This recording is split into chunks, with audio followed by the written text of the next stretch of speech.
अपनी बेटी के साथ जानवरों को पकड़ने के लिए ट्रैप्स लगा रहा था, जो एक किस्म का जाल होता है किसी को भी उसमें फंसाने के लिए। साथ ही जो पुराने ट्रैप्स में जानवर फंसे थे उन्हें भी वो निकाल रहा था। इनके साथ यहाँ इनका डॉग भी था और वो आदमी रेडियो के जरिए अपनी वाइफ से बात करता है जिसका नाम एन था। वो उसे टाउन जाकर कुछ जरूरी सामान लाने को कहता है। अब ये 3 लोग थे इस फैमिली में जो शहर से दूर यहाँ जंगल में रहते थे। इनका गुजारा जानवरों की खाल को बेच कर होता था जिन्हें ये अपने ट्रैप्स में पकड़ा करते थे। उनका गोश्त पकाकर ये खा लेते थे और खाल को बेच दिया करते थे। अब इनके पास पैसे कमाने का ये इकलौता ही जरिया था क्योंकि शिकार के अलावा इन्हें और कुछ नहीं आता। तो इस वजह से एन का हस्बैंड अपनी बेटी को भी ये काम सिखा रहा था, मगर वो अभी इस काम में इतनी माहिर नहीं थी। वो बार बेटी ट्रैप्स को चेक कर ही रही थी कि देखते हैं कि उनके ट्रैप से जानवर गायब है, जो देखकर उसकी बेटी कहती है कि ये काम जरूर उसका हो सकता है। वो वापिस आ गया है। वो यहाँ भेड़िए की बात कर रही थी जिससे हम समझ पाते हैं कि ये पहली बार नहीं हुआ, ऐसा पहले भी होता रहता है। उधर एन जानवरों की खाल लेकर एक स्टोर में उन्हें बेचने के लिए जाती है, जहाँ वो काफी परेशान नजर आ रही थी क्योंकि खाल की कीमत गिरने की वजह से ना तो उसे सही पैसे मिलते हैं और ना ही खाने के लिए इतना सामान मिलता है। दुकान का मालिक उसकी परेशानी देखकर कहता है कि आम जानवरों की खाल के इतने ही पैसे होते हैं, अगर आपको ज्यादा पैसे चाहिए तो आपको भेड़िए की खाल लानी होगी। मगर फिर भी एन परेशान ही थी, ये सोचकर कि मैं भेड़िए की खाल कहाँ से लाऊं। वो वहाँ पर लगे पोस्टर्स को भी बड़ी गौर से देख रही थी जो किराए के घर के थे और अच्छी जॉब की। उसकी शक्ल देखने से लग रहा था कि वो घर भी लेना चाहती है और अच्छी जॉब भी करना चाहती है, मगर किसी वजह से नहीं कर सकती। उसे शिकार करना भी नहीं पसंद, वो भी यही चाहती है कि हम जंगल की बजाय टाउन में रहे और मैं अपनी बेटी को अच्छे स्कूल में भेज सकूं। मगर क्योंकि उनके पास इतने पैसे नहीं थे इसीलिए वो घर वापिस आ जाती है। घर पर एन का हस्बैंड अपनी बेटी को खाना निकालना सिखा रहा था जबकि एन सबके लिए खाना बना रही थी। रात को खाने के वक्त भी सबका ही मूड खराब था क्योंकि पैसे ना होने की वजह से खाने को ठीक से कुछ था ही नहीं। और जब एन की बेटी ये बताती है कि हमारा शिकार किया जानवर भेड़िया ले गया, तो ये सुनकर एन को अपने हस्बैंड पर काफी गुस्सा आने लगता है क्योंकि उसने एन को ये बात नहीं बताई थी। वो अपने हस्बैंड को कहती है कि इस भेड़िए का कुछ करे वरना हम भूखे मर जाएंगे। फिर अपनी बेटी को अंदर भेजकर एन दोबारा से अपने हस्बैंड से बहस करने लगती है। उसका हस्बैंड कहता है कि भेड़िए लड़कियों को शौक से खाना पसंद करते हैं, तो जरूर वो तो या किसी लड़की को देखकर या फिर किसी जानवर को देखकर आया होगा। मगर एन कहती है कि मेरे हिसाब से वो हम लोगों हमारी फैमिली की वजह से यहाँ आया है, उसे पता है यहाँ पैसा कर देता है। ये कहती हुए कि नहीं तुम फिक्र मत करो, कल सुबह मैं खुद ही उसे पकड़ लूंगा। मगर ये सिर्फ इकलौती टेंशन नहीं थी। एन उसे वही एड का पोस्टर दिखाते हुए कहती है कि ऐसे कब तक गुजारा चलेगा, मैं ऐसा करती हूँ किसी अच्छी सी जगह पर जॉब करके पैसे कमा लेती हूँ, फिर हमारा अच्छा गुजारा हो जाएगा। मगर उसका हस्बैंड मना कर देता है, ये कहते हुए कि शिकार के अलावा हम कुछ नहीं कर सकते और हमें आता भी कुछ नहीं है। इसके बाद ये दोनों बाहर आ जाते हैं जहाँ भी एन अपने हस्बैंड को समझाने लगती है कि देखो आप अपनी बेटी के लिए कुछ नहीं सोच रहे, ये जिंदगी आपने चुनी है, आपकी वजह से मैंने चुनी है, मगर हमारी बेटी को कोई चॉइस नहीं मिली जिसे वो चुनती। वो जो करना चाहती है उसे करने दीजिए। उसे इस वक्त पढ़ाई की टेंशन होनी चाहिए, न कि जानवरों की भेड़िए की। और यहाँ जंगल में कौन इंसान रहते हैं, ये कोई समझदारी तो नहीं। मगर नाक समझाने के बाद भी उसके हस्बैंड को समझ नहीं आती। वो कहता है कि हम रहते हैं ना इधर, ऐसे ही हमारी आगे आने वाली नस्ल भी रहेगी, मतलब कुछ भी हो जाए उनका ये जंगल नहीं छूटेगा। फिर अगली सुबह जब वो भेड़िए के शिकार पर जा रहा था तो अपनी बेटी की जिद करने पर वो उसे भी साथ ले जाता है, जो बात एन को जरा भी पसंद नहीं आती, जिस वजह से वो अपने हस्बैंड से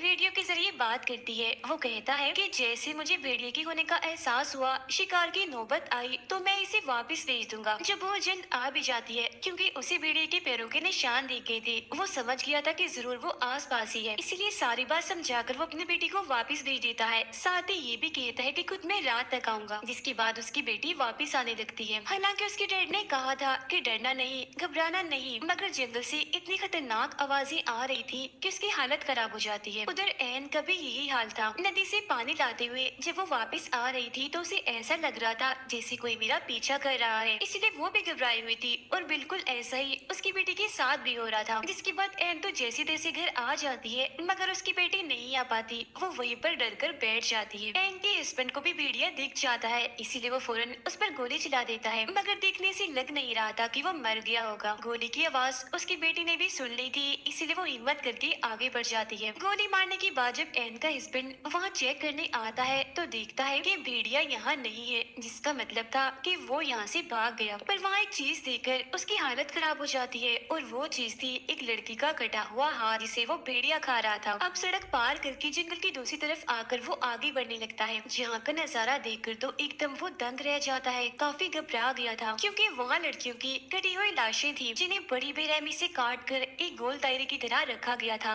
जो जाहिर है भेड़िए का काम तो नहीं हो सकता। जिससे वो समझ जाता है कि जंगल में भेड़िए के अलावा एक कातिल भी घूम रहा है जो ये सब कर रहा है, यानी लड़कियों को ऐसे बेरहमी से मार रहा है। जो देखकर वो एकदम घबरा गया था कि अब मेरी फैमिली को भी खतरा है, क्योंकि दो औरतें तो उसके घर में भी मौजूद थी। भेड़िए को तो वो संभाल लेगा, मगर इस खतरनाक कातिल से निपटना आसान नहीं होगा। घर आकर वो चुपचाप बैठा इसी बारे में ही सोच रहा था। उसकी नींद और भूख तो जैसी उड़ चुकी थी। घर पर उसने कुछ भी नहीं बताया ताकि उसकी फैमिली डर न जाए, और अब वो खुद ही कुछ करेगा अपनी फैमिली की हिफाजत करने के लिए। अगले दिन जब एन की आँख खुलती है तो उसका हस्बैंड गायब था, क्योंकि वो दोबारा उसी जगह पर पहुंच गया था जहाँ उसने लड़कियों की लाशें देखी थी। उसने दरअसल एन को बता दिया होता है कि भेड़िए को ढूंढने के लिए अगर मुझे पूरी रात भी रुकना पड़े तो मैं रुकूंगा, तो मेरी फिक्र मत करना। पर असल में ये भेड़िए को नहीं बल्कि ढूंढ रहा था कातिल को। एन और उसकी बेटी जब नदी किनारे थी तो उसकी बेटी देखती है कि यहाँ मेरा डॉग नहीं है, इसीलिए उसे ढूंढने चली जाती है। मगर तभी उसके सामने वही भेड़िया आ जाता है जो इनकी तरफ बढ़ने लगता है। उसे देखकर एन जोर से चिल्लाने लगती है, क्योंकि उसके दिमाग में सबसे पहले यही आइडिया आया था, और उसका ये आइडिया कामयाब भी रहता है क्योंकि भेड़िया वहाँ से भाग गया था। और अब ये दोनों माँ बेटी बगैर टाइम ज़ाया किए फौरन अपने घर आ जाती हैं। पर क्योंकि उनका डॉग तो बाहर ही रह गया था, इसलिए एन गन लेकर उसे ढूंढने जाती है, जहाँ उसे डॉग मिल तो जाता है मगर मरा हुआ, क्योंकि भेड़िए ने उसका भी काम तमाम कर दिया था, जिसकी मौत से एन को काफी दुख होता है। वो वापिस आकर अपनी बेटी से झूठ बोल देती है कि अभी तो डॉग नहीं मिला, जब तुम्हारे डैड आ जाएंगे तो हम उसे ढूंढ लाएंगे। डॉग की मौत के बारे में उसने अपनी बेटी को इसलिए नहीं बताया होता ताकि वो डरे ना, उसे अपनी जिंदगी खतरे में ना लगे। तो अब यहाँ हमें बता दिया गया है कि इस मूवी का नाम हंटर हंटर क्यों है, क्योंकि दरअसल ये हंटर इन्हें शिकारी फैमिली दो हंटर्स के बीच फंस गई है, जिन दोनों से ही इन्हें अपनी जान का खतरा है। एक तो है भेड़िया और दूसरा है वो कातिल। फिर अब ऐसी ही सुबह हो जाती है, मगर एन का हस्बैंड ना खुद वापस आया और ना ही उसका कोई फोन आया। दोनों माँ बेटी फिर अपने ट्रैप्स को चेक करने जाती है, जहाँ आज भी इनका एक शिकार गायब था। वहाँ एन को एक अंगूठी मिल गई थी, जो देख एकदम वो कांप जाती है, क्योंकि जरूर ये उस लड़की की होगी जिसे भेड़िए ने खाया है। इसीलिए वो सीधा चली जाती है पुलिस स्टेशन भेड़िए के खिलाफ रिपोर्ट करने, ताकि उसे पकड़ा जाए। उधर पुलिस ऑफिसर्स के बॉस एक बालों की लाश को लेकर जब पुलिस स्टेशन वापस आ रहे थे तो उन्हें रास्ते में एक खाली गाड़ी दिखती है, जिसे पहले तो वो गौर से देखते हैं, मगर उस पर ज्यादा ध्यान न देते हुए वो पुलिस स्टेशन में आ जाते हैं, जहाँ एन पहले से ही मौजूद थी। एन उन्हें सारी बात बता देती है, जिस पर वो कहती है कि कुछ नहीं हो सकता, क्योंकि आपका एरिया हमारे अंडर नहीं आता। साथ ही हम भेड़िए को भी नहीं पकड़ सकते, क्योंकि उसकी कोई गलती है ही नहीं। वो कोई इंसान थोड़ी है, वो जानवर है, उसे कोई समझ नहीं है। वो तो वही कर रहा है जो उसकी आदत है, जो वो हमेशा से ही करता आया है। जंगल में आप रहते हैं, शिकार आप करते हैं, तो 100% गलती आपकी है, न कि भेड़िए की। तो अगर कार्रवाई होगी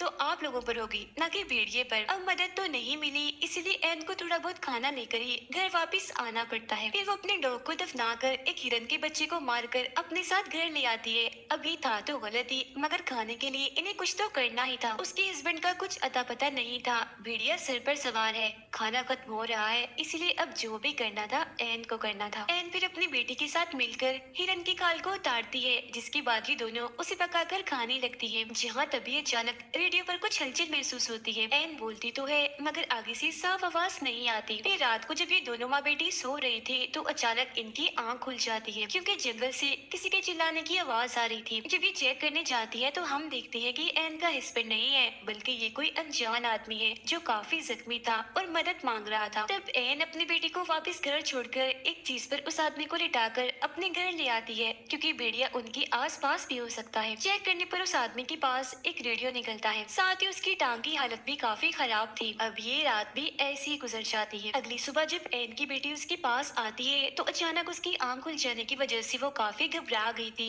फौरन अपनी मॉम को बुला लेती है। उसकी मांगने पर एन उसे पानी पिलाती है और टांग के जख्म पर टांकी भी लगा देती है। उसे देख एन की बेटी को अजीब लग रहा था, इसीलिए वो अपनी मॉम से कहती है कि डैड ने कहा था कि कभी भी किसी अनजान आदमी पर भरोसा मत करना। जिस एन कहती है, देखो उसकी हालत, वो कितना जख्मी है, और अगर तुम्हारे डैड इधर होते तो वो भी इसकी मदद जरूर करते। उधर बॉस दोबारा से जब पुलिस स्टेशन आ रहा था तो उसे वो गाड़ी फिर से वहीं खड़ी हुई दिखती है, जिससे वो समझ गया था कि पिछले 2 दिन से ये गाड़ी इधर ही खड़ी है। वो अपनी गाड़ी से उतरकर आसपास देखने लगता है, पर जब उसे कोई भी दिखाई नहीं देता तो उस गाड़ी का नंबर ही नोट कर लेता है। वो अनजान आदमी जागता है तो अपना नाम बताता है कि मेरा नाम लू है। एन उससे पूछती है कि इस जंगल में ज्यादा लोग नहीं आते तो तुम इधर क्या कर रही थी, जिस पर लू बताता है कि ये तो मेरी खासियत है। असल में मैं इस जंगल की तस्वीरें लेने आया था, मगर रास्ते में ही मेरी गाड़ी खराब हो गई तो मैं पैदल ही जंगल में आगे बढ़ गया, जहाँ अचानक मुझ पर किसी ने हमला कर दिया, जो शायद भेड़िया हो सकता है क्योंकि मैंने उसे देखा नहीं, और वो गाड़ी जो इतने दिनों से खड़ी है वो मेरी ही है। अब उसकी हालत इतनी खराब थी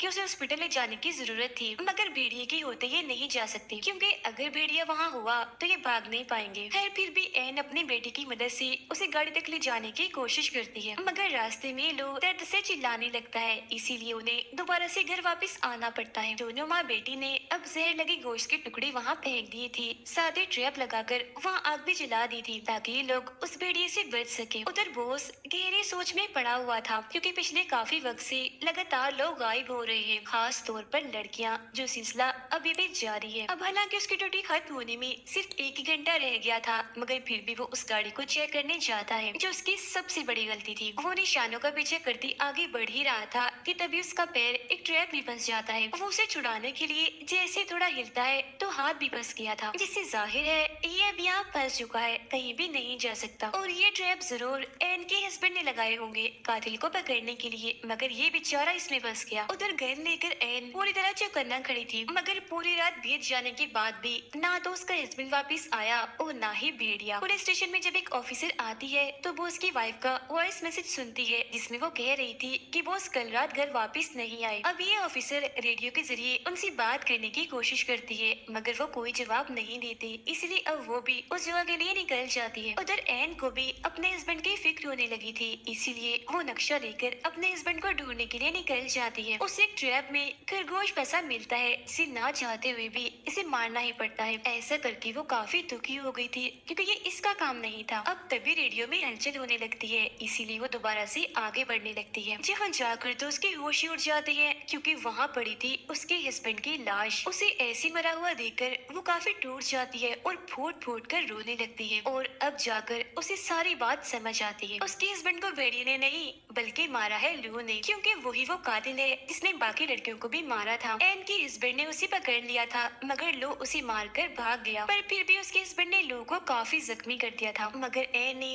दोबारा उसे अपने घर में लाकर उसकी जान बचा ली। अब ये चीज एन के लिए किसी सदमे से कम नहीं थी, क्योंकि वो उस आदमी की सेवा कर रही थी जो उसके हस्बैंड का कातिल है। इस बात से अब तक वो अनजान थी। अब ये एहसास होते ही वो गन लेकर जल्दी से घर की तरफ निकल पड़ती है, क्योंकि इसने एक और गलती कर दी थी, ये अपनी बेटी को लो के साथ अकेली छोड़ आई। उधर ऑफिसर भी उस जगह आकर वो उसको ढूंढने लगती है। वो उसको जब ऐसा महसूस होता है कि कोई यहाँ पर है तो वो अपने गन से 2-3 गोलियां चलाता है, जिससे बहुत जल्द ऑफिसर उसे ढूंढ लेती है और उसे ऐसी ट्रैप में फंसा हुआ देखकर फौरन यहाँ मदद बुला लेती है। एन बड़ी ध्यान से घर के अंदर जाती है, देखती है कि उसकी बेटी बिल्कुल ठीक है और बड़े आराम से सो रही है, मगर यहाँ वो कातिल नहीं था, क्योंकि वो तो छुपा हुआ था दरवाजे के पीछे। फौरन ही वो एन पर हमला कर देता है, जिस जोर जबरदस्ती में एन की गन से गोली चल जाती है। जो आवाज सुनकर उसकी बेटी की आंख खुल गई थी, वो यहाँ आकर देखती है, मगर कोई फायदा नहीं होता, क्योंकि तब तक एन को उन्होंने मारकर बेहोश कर दिया था। जंगल में पुलिस भी आ गई थी, मगर इससे पहले वो बॉस को ट्रैप से आजाद करते बॉस अपना दम तोड़ देता है। अब इन्हें यहाँ खून के निशान दिखते हैं, जो देखकर सारे पुलिस ऑफिसर्स जंगल में आगे बढ़ते हैं। एन को जब होश आती है तो लो उसे ट्रक की चाबी मांगता है, जिस पर वो कहती है कि एक शर्त पर,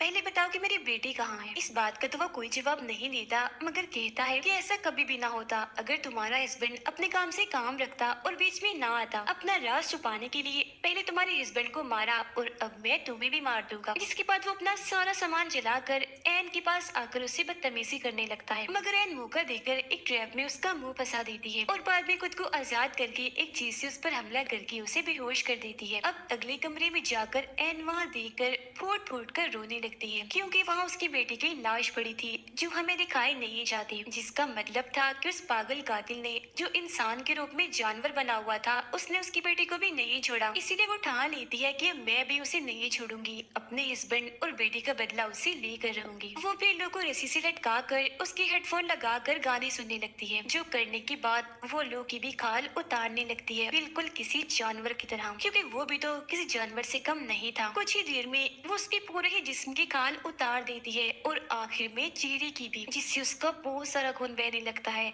साथ ही वो काफी भयानक भी दिख रहा था। इतने ही देर में पुलिस भी बाहर आ चुकी थी, मगर तब तक एन ने अपना काम कर दिया था। वो उसके चेहरे की जिल्द को अपने साथ बाहर ले आती है, जो देख पुलिस वाले काफी हैरान थे। वो उसके चेहरे की जिल्द को पुलिस वालों के पास फेंक देती है, जो देख उनके होश उड़ जाते हैं। पुलिस अंदर जाकर चेक करती है, जहाँ लो अभी भी जिंदा था, मगर उसकी हालत बहुत ही खराब थी। इसीलिए कुछ देर ही वो बस जिंदा रहने वाला था। उसे देखने से किसी का भी दिल हिल जाता, इतना भयानक बदसूरत दिख रहा था वो। गाने सुनते सुनते एक जगह पर एन बैठ जाती है और अपनी फैमिली को याद करते ही गाने बंद कर देती है। और इसी के साथ ये फिल्म इधर ही खत्म हो जाती है।